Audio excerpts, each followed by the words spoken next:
I know this is a weird comparison, but there's certain movies that when you get the big reveal, you once you know it, it's hard to go back and watch that movie because you're like, well, I already know the secret. I think the easiest one to throw out there is The Sixth Sense. You can never experience that again for the first time.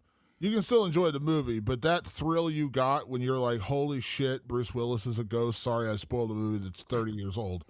That you can't ever truly experience that again. But I think of a movie like The Usual Suspects, which is one of my favorite all time films, and the big reveal at the end of who is Kaiser Soze, and it's so brilliant. But what I loved about that movie was it wasn't the same experience as The Sixth Sense, whereas like I knew the secret, so you'll never feel that again. When I would go back and rewatch Usual Suspects, now I go back and look for clues.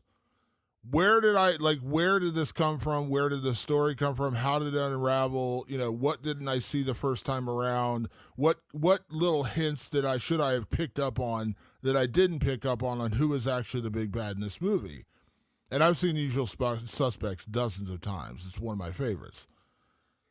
What's great about Strange Darling is that it subverts expectations and it totally dumps you on your head with all the different layers to this film. And when it finally unravels, when you finally pull at the final thread and it comes off the spool, you're like, wow, I didn't see that coming, and this is a wild, wild ride.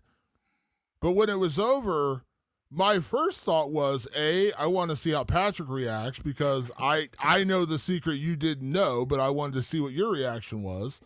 And part two of that was, I can't wait to see it again and rewatch to see what I missed or what I picked up on. And I did that tonight before the podcast, and I was like, oh, it's just so subtle and so brilliant and such good writing and such good execution and acting. And it's just all the way around. It is just a nonstop impact film. And I think that's what I like most about it. Again, when I compare it to Sixth Sense, I'm not saying you can't enjoy The Sixth Sense. Sixth Sense is a great movie.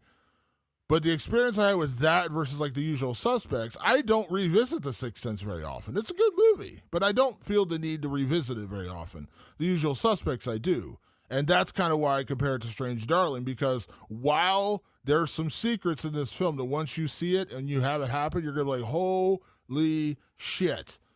But this movie is so good on so many different levels that when it was over, I was like, my first reaction really was, I can't wait to watch it again because now I know it's coming and I can't wait to see how it all unravels. It's